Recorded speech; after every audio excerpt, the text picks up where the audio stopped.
Pemberontakan Bar Kokhba adalah perang ketiga dan terakhir antara orang-orang Yahudi dan Kekaisaran Romawi.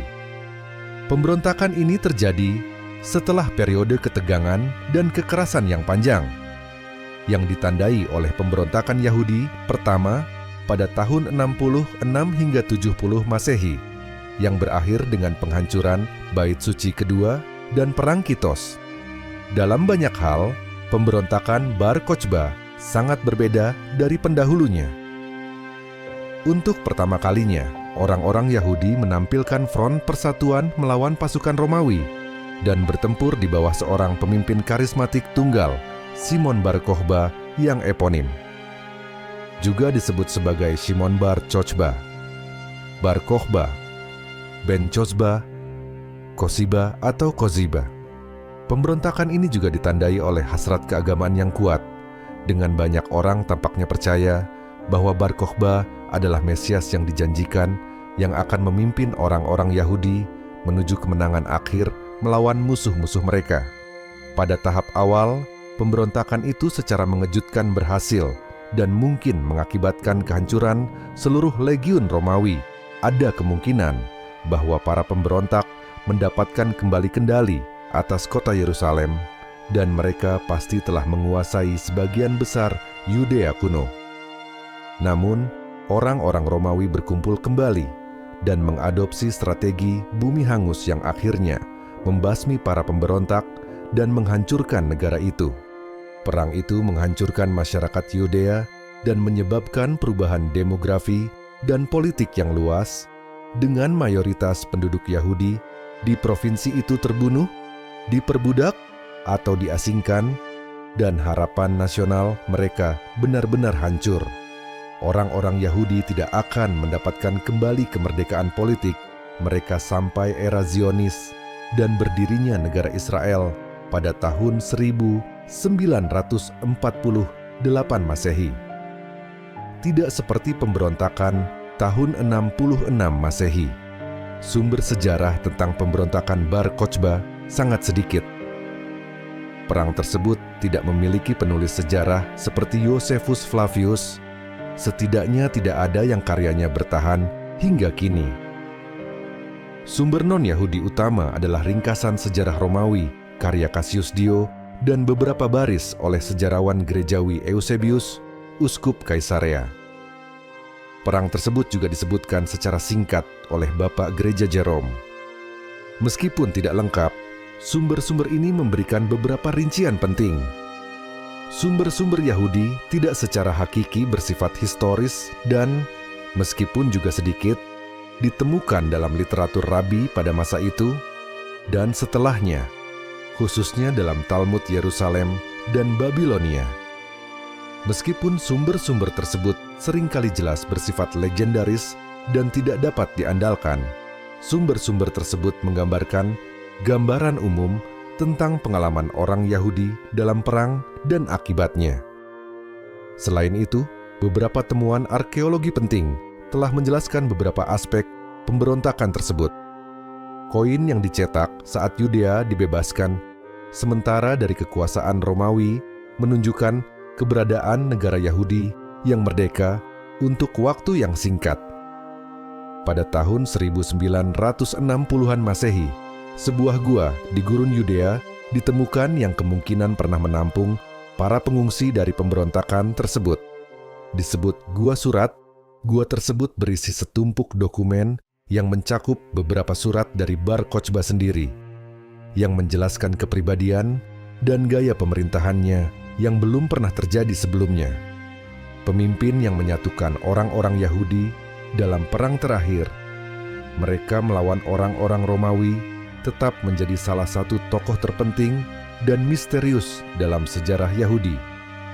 Hampir tidak ada yang diketahui tentangnya, dan dia bahkan tidak muncul dalam komentar Dio tentang perang tersebut, meskipun dia mungkin muncul dalam naskah aslinya yang sekarang telah hilang. Eusebius, Jerome, dan literatur rabbinik semuanya menyebutkan Bar Kokhba, tetapi sama sekali tidak memberikan gambaran yang lengkap meskipun sumber-sumber Yahudi sejauh ini merupakan yang paling terperinci. Bahkan namanya pun masih menjadi misteri.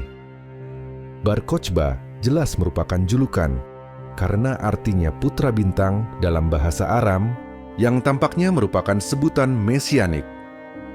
Sumber-sumber rabbinik menyebutnya sebagai Shimon ben Kozba atau Koziba, yang sering diubah menjadi plesetan kata Chuzav, yang berarti palsu atau kepalsuan, yang menunjukkan pandangan mereka tentang Bar Kokhba sebagai Mesias palsu. Dalam surat-surat Bar Kokhba yang ditemukan di gurun Yudea pada tahun 1960-an Masehi, ia menyebut dirinya sebagai Shimon ben Koziba. Mungkin rujukan paling terkenal untuk Bar Kokhba dalam literatur rabbinik adalah ketika Rabi Akiva yang dihormati berkata kepada rekan-rekannya dari Ben Koziba, Humalcha Mashicha, dia adalah Raja Mesias, dan merujuk kepada frasa Alkitab, sebuah bintang akan muncul dari Yakub. Rabi lain kemudian dengan datar menjawab, rumput akan tumbuh dari pipimu dan putra Daud tetap tidak akan muncul. Hal ini tampaknya menunjukkan dengan kuat bahwa meskipun tidak ada pendapat yang disepakati, ada keyakinan yang kuat dan meluas bahwa Bar Kokhba adalah Mesias yang dijanjikan.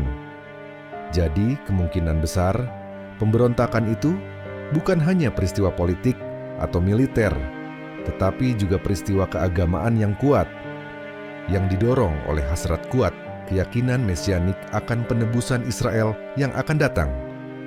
Eusebius juga menggambarkan aura mesianis yang kuat di sekitar Bar Kokhba, yang ia sebut Bar Chochebas, dan mengatakan bahwa ini berarti putra bintang. Ia menulis bahwa pemimpinnya adalah seorang pria yang haus darah dan seorang bandit, tetapi mengandalkan namanya, seolah-olah berurusan dengan budak, dan mengaku sebagai seorang termasyhur yang datang dari surga, dan secara ajaib menerangi mereka yang sedang dalam kesengsaraan. Hal ini juga dapat ditunjukkan oleh fakta bahwa dalam salah satu surat yang ditemukan, Bar Kokhba digambarkan sebagai Nasi Yisrael atau Pangeran Israel, yang menunjukkan bahwa pemimpin tersebut telah atau mengklaim telah memulihkan kekuasaan raja-raja Yahudi, yang dianggap sebagai pencapaian penting bagi setiap pengklaim Mesias. Seperti dicatat, komentar Eusebius tentang Bar Kokhba sepenuhnya negatif, mungkin karena klaim mesianiknya menantang klaim Yesus, serta penindasan yang diklaim Bar Kokhba terhadap orang-orang Kristen di Yudea. Namun, sumber-sumber Yahudi juga tidak terlalu positif. Dia disebut pada titik-titik tertentu sebagai pahlawan legendaris. Pada satu titik konon menangkis balista dengan kakinya.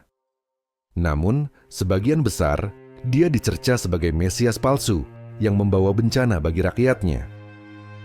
Dalam satu cerita, dia digambarkan menendang seorang rabi tua hingga mati karena pelanggaran yang dirasakan. Dalam cerita lain, dia mengabaikan nasihat rabi tentang mutilasi prajuritnya, sehingga menentang kehendak Tuhan dan menyebabkan kejatuhan pasukannya. Para rabi bahkan mengambil pujian karena membunuh pemimpin yang tiran itu, meskipun cerita ini hampir pasti apokrif. Surat-surat Bar Kokhba memberikan gambaran yang lebih bernuansa, meskipun sekilas, tentang karakternya. Sebagian besar, ia angkuh dan banyak menuntut, memberitahu seorang koresponden bahwa ia harus menyediakan lebih banyak pasukan untuk pasukannya. Di koresponden lain, ia meminta agar tanaman suci dikirim untuk Hari Raya Sukkot.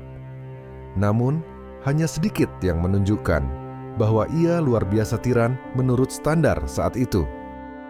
Dari sedikit yang dapat dipetik, gambaran umum tentang Bar Kokhba muncul sebagai pemimpin yang karismatik, berani secara fisik, agak brutal, dan terkadang tiran yang membuat para pengikutnya dan mungkin dirinya sendiri percaya bahwa ia adalah Raja Mesianik yang lahir untuk membebaskan rakyatnya. Kegagalannya untuk melakukan hal ini menyebabkan konsekuensi yang mengerikan bagi orang-orang Yahudi dan celaan di kemudian hari sebagai Mesias palsu. Penyebab pemberontakan. Bahkan penyebab pemberontakan Bar Kokhba masih belum jelas.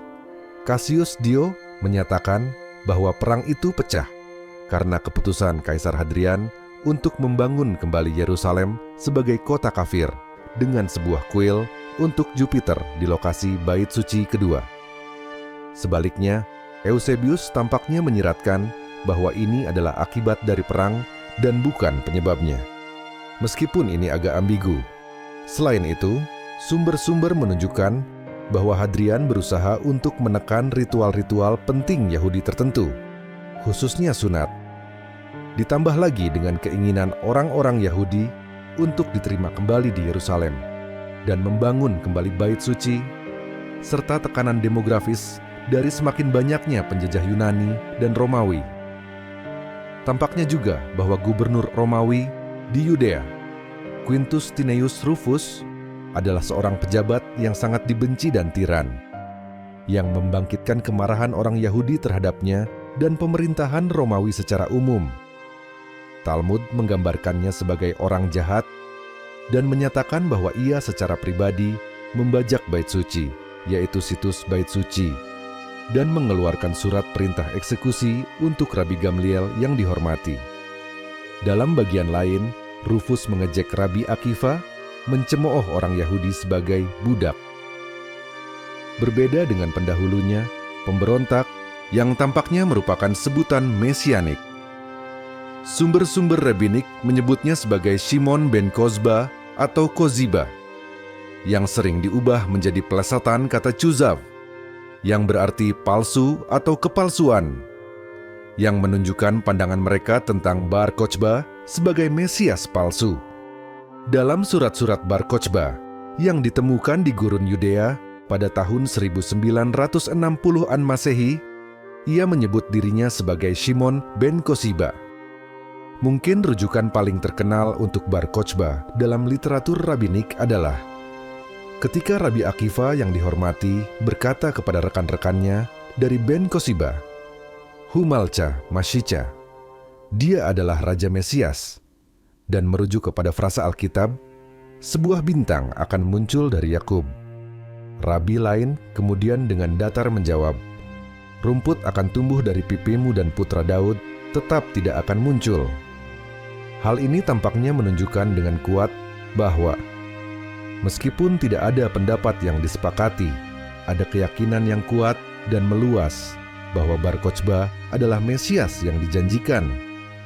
Jadi, kemungkinan besar pemberontakan itu bukan hanya peristiwa politik atau militer, tetapi juga peristiwa keagamaan yang kuat, yang didorong oleh hasrat kuat keyakinan mesianik akan penebusan Israel yang akan datang. Eusebius juga menggambarkan aura mesianis yang kuat di sekitar Bar Kokhba, yang ia sebut Bar Kochebas, dan mengatakan bahwa ini berarti putra bintang. Ia menulis bahwa pemimpinnya adalah seorang pria yang haus darah dan seorang bandit, tetapi mengandalkan namanya, seolah-olah berurusan dengan budak, dan mengaku sebagai seorang termasyhur yang datang dari surga, dan secara ajaib menerangi mereka yang sedang dalam kesengsaraan. Hal ini juga dapat ditunjukkan oleh fakta bahwa dalam salah satu surat yang ditemukan, Bar Kokhba digambarkan sebagai Nasi Yisrael atau Pangeran Israel, yang menunjukkan bahwa pemimpin tersebut telah atau mengklaim telah memulihkan kekuasaan raja-raja Yahudi, yang dianggap sebagai pencapaian penting bagi setiap pengklaim Mesias. Seperti dicatat, komentar Eusebius tentang Bar Kokhba sepenuhnya negatif, mungkin karena klaim mesianiknya menantang klaim Yesus, serta penindasan yang diklaim Bar Kokhba terhadap orang-orang Kristen di Yudea. Namun, sumber-sumber Yahudi juga tidak terlalu positif. Dia disebut pada titik-titik tertentu sebagai pahlawan legendaris. Pada satu titik konon menangkis balista dengan kakinya. Namun, sebagian besar dia dicerca sebagai Mesias palsu yang membawa bencana bagi rakyatnya. Dalam satu cerita, dia digambarkan menendang seorang rabi tua hingga mati karena pelanggaran yang dirasakan. Dalam cerita lain, dia mengabaikan nasihat Rabi tentang mutilasi prajuritnya, sehingga menentang kehendak Tuhan dan menyebabkan kejatuhan pasukannya. Para rabi bahkan mengambil pujian karena membunuh pemimpin yang tiran itu, meskipun cerita ini hampir pasti apokrif. Surat-surat Bar Kokhba memberikan gambaran yang lebih bernuansa, meskipun sekilas, tentang karakternya. Sebagian besar, ia angkuh dan banyak menuntut. Memberitahu seorang koresponden bahwa ia harus menyediakan lebih banyak pasukan untuk pasukannya. Di koresponden lain, ia meminta agar tanaman suci dikirim untuk Hari Raya Sukkot. Namun, hanya sedikit yang menunjukkan bahwa ia luar biasa tiran menurut standar saat itu. Dari sedikit yang dapat dipetik, gambaran umum tentang Bar Kokhba muncul sebagai pemimpin yang karismatik, berani secara fisik, agak brutal, dan terkadang tiran yang membuat para pengikutnya dan mungkin dirinya sendiri percaya bahwa ia adalah Raja Mesianik yang lahir untuk membebaskan rakyatnya. Kegagalannya untuk melakukan hal ini menyebabkan konsekuensi yang mengerikan bagi orang-orang Yahudi dan celaan di kemudian hari sebagai Mesias palsu. Penyebab pemberontakan. Bahkan penyebab pemberontakan Bar Kokhba masih belum jelas.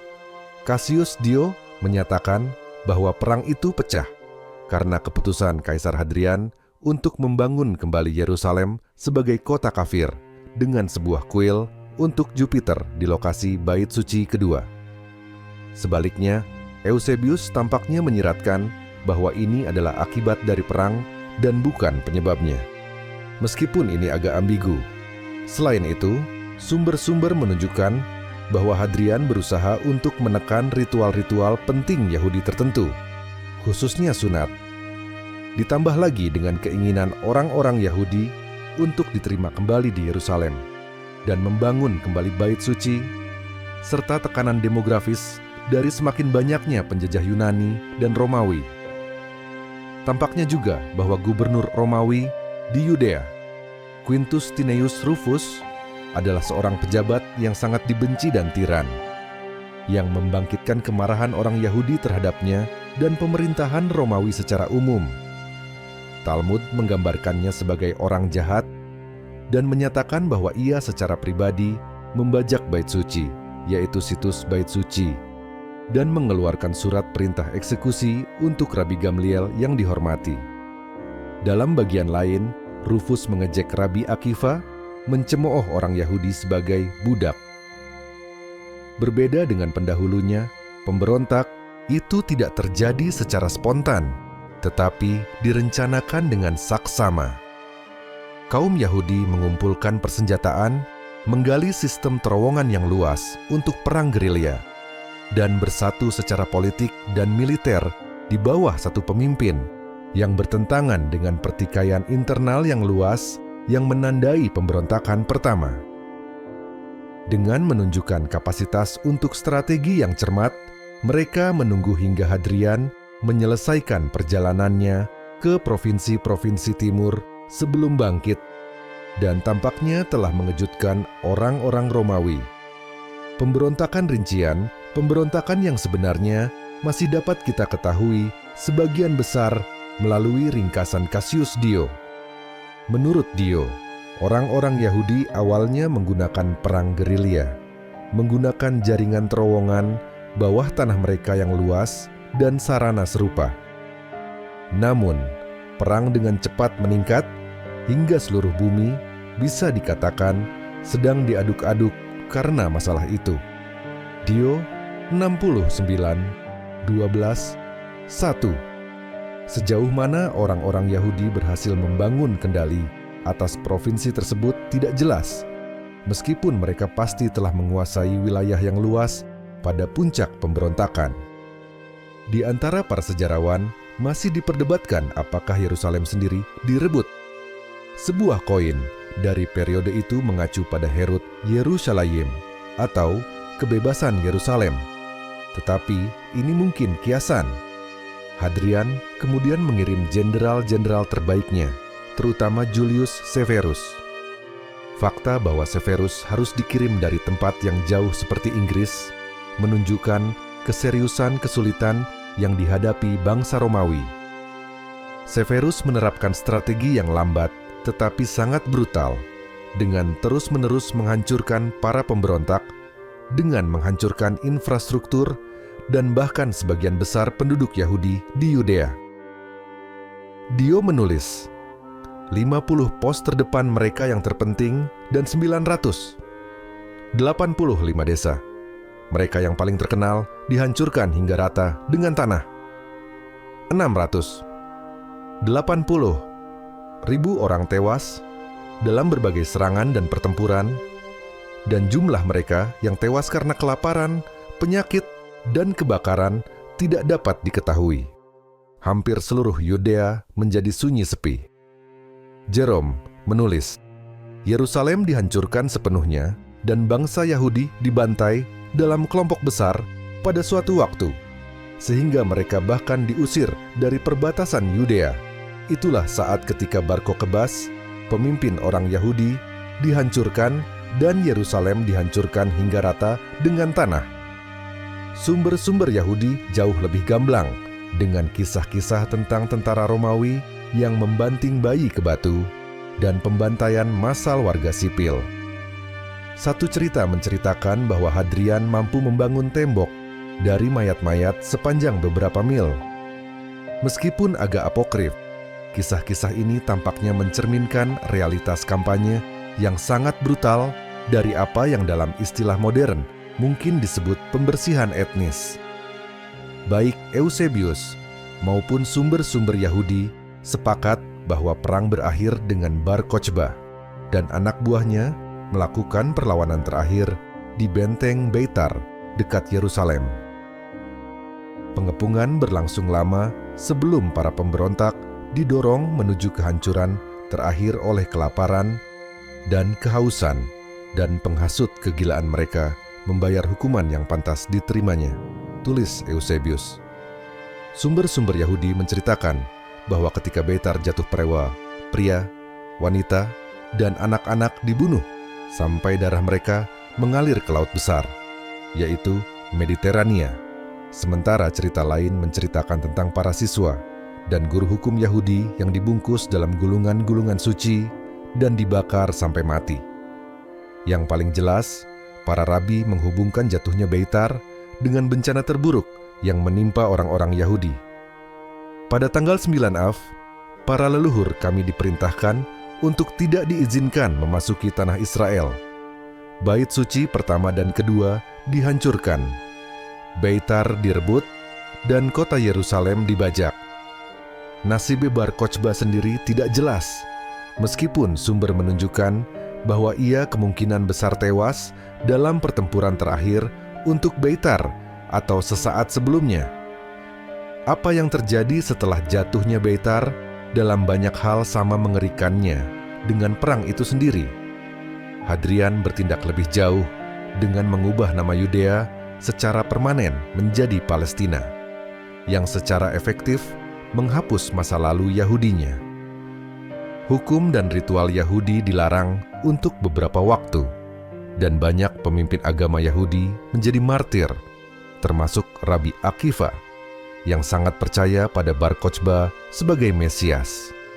Yang paling mencolok, Yerusalem secara permanen diubah menjadi kota kafir bernama Aelia Capitolina, dan orang-orang Yahudi dilarang untuk tinggal di dekatnya.